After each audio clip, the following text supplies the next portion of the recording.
Funny thing about fear, sometimes it just needs a little light. From above, Maple Street glows at dusk. Children in costumes race toward the dead end, the same house they once called haunted. Now it shines with pumpkin lights, warm and alive like the heart of the neighborhood. It's funny how places change, how memories lose their sharp edges over time. But a few years ago, nobody dared to even walk past this place. And back then, neither did I. Years earlier, the same house sat in silence. Everything about it looked forgotten. Thick vines choked the rusted mailbox. The lawn was wild and heavy with weeds. The windows were sealed behind dusty curtains. And even the wind seemed careful not to disturb it. Back then, everyone whispered about it. Kids rode their bikes faster when they passed by. Adults spoke quietly, as if the house might be listening. It's strange how silence can make people imagine things. Sometimes fear isn't born from what we see, but from what we can't explain.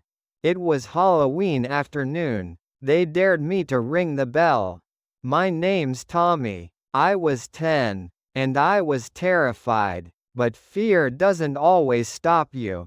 At that age, fear and curiosity feel like twins.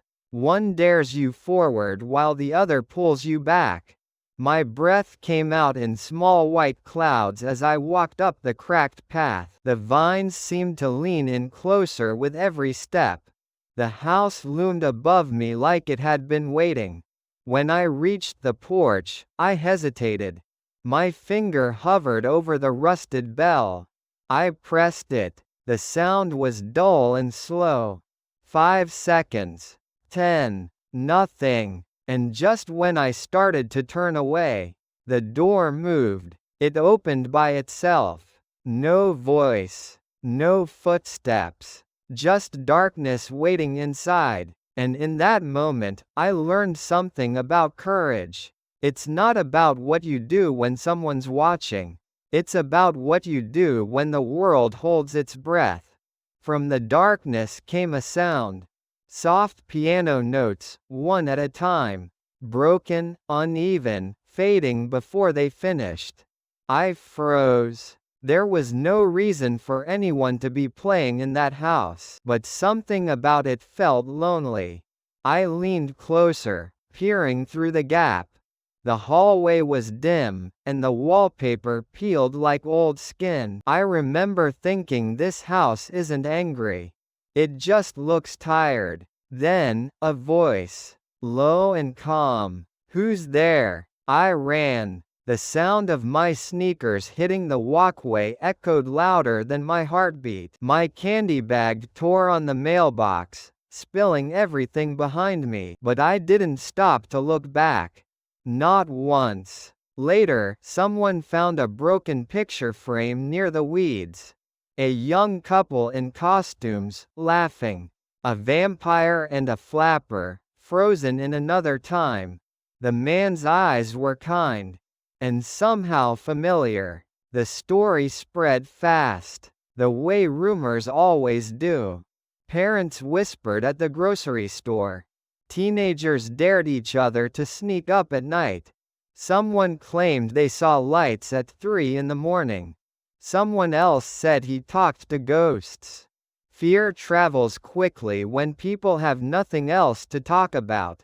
And sometimes, the story becomes more real than the truth. Kids stopped walking near the house altogether. Even I pretended not to look at it.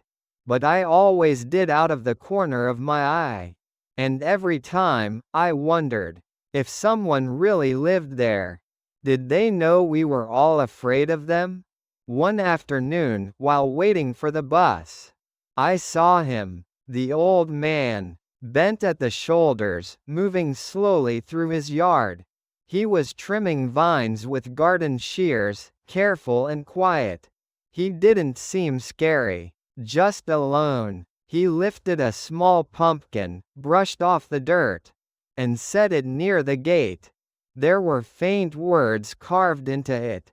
For trick-or-treaters. Something shifted inside me that day. My fear turned into something softer. Compassion, maybe. It's hard to hate what you start to understand. The next afternoon, rain had washed the streets clean. When I passed the house again, there was a small wicker basket on the porch, filled with candy. A note beside it read, "Take one, if you dare." I stood there for a long time, just staring at that basket. It didn't feel like a dare anymore. It felt like an invitation, or maybe a quiet apology. Then came that same melody, soft and uneven. The piano. The door was open again, just a few inches. Every part of me said to walk away. But something else, something I couldn't name, pulled me forward. And before I realized it, I had stepped inside. It was darker than I expected. But not the kind of dark that frightens you. The kind that feels still. Like a room waiting to be remembered. The air smelled like old books and wood polish. Time itself felt heavy there. In the corner sat a piano. An old upright, worn smooth with use. A sheet of music rested on it. Trick or Treat Waltz. Unfinished, the last notes trailing off mid-phrase. Then I heard him. A voice, soft and calm. "You came back." I turned. He stood there in the doorway, holding a teacup that steamed gently. His cardigan had patched elbows, and his slippers looked older than I was. But his eyes, kind, pale blue, were nothing like I expected. He smiled a little, almost shyly, and said he used to play that song every Halloween. Then quieter still, "She loved Halloween." And that's when I realized, this wasn't a haunted house. It was a house with a heart that had stopped beating. Her name was Emily, he said. She filled the porch with candles every year. Dozens of them, glowing orange and white. The whole street would shine because of her. She baked cookies shaped like ghosts and pumpkins. The kind kids remembered long after they'd gone home. She knew every child's name, every costume. Everyone felt special here. Then cancer took her. And with her, the light left too. After that, he stopped opening the door. Stopped turning on the lamps. He couldn't bear to see Halloween without her. Grief can make time stand still. It builds walls thicker than any house could have. And for 3 long years, he lived behind those walls. In silence and memory. I told him we didn't know. That we were sorry. He smiled gently. "How could you?" he said. "I never told anyone." On the piano, the sheet music read, "For Emily, Halloween 2012. The last Halloween they had together." When I asked why he never finished it, he said softly, "Because she's not here to dance to it." And somehow that hurt more than anything else. He looked down at his hands and said, "Maybe I became the ghost everyone talked about." And in that moment, I finally understood what he meant. The scariest ghosts aren't the ones we can see. They're the ones who live quietly, waiting to be remembered. I told him he wasn't a ghost. He was just alone. He nodded, slowly, and the truth of it seemed to settle between us. Sometimes loneliness doesn't shout, it just waits, year after year, until someone finally knocks. Before I left, I promised I'd come back. Next Halloween. And maybe I'd bring some friends. He covered his mouth, his shoulders shaking, not with sadness, but something gentler. Hope. And for the first time in 3 years, He smiled. It wasn't the smile of a ghost. It was the smile of a man who'd just remembered he was alive. I tried telling my friends what I'd seen. They didn't believe me, said I was making it up, said nobody lived there at all. But I knew what I saw, and what I heard, and what I felt. It's hard to explain grief to people who've never met it. It changes the way you see light. It changes what silence means. That night, I looked back from my window. The house was dark again. But in one upstairs window, a small flame flickered softly. Just one candle, its light steady and patient. A light that hadn't been there before. A year passed. Halloween came again, and I kept my promise. 2 friends helped me carry boxes of decorations. Orange lights, plastic pumpkins, paper bats.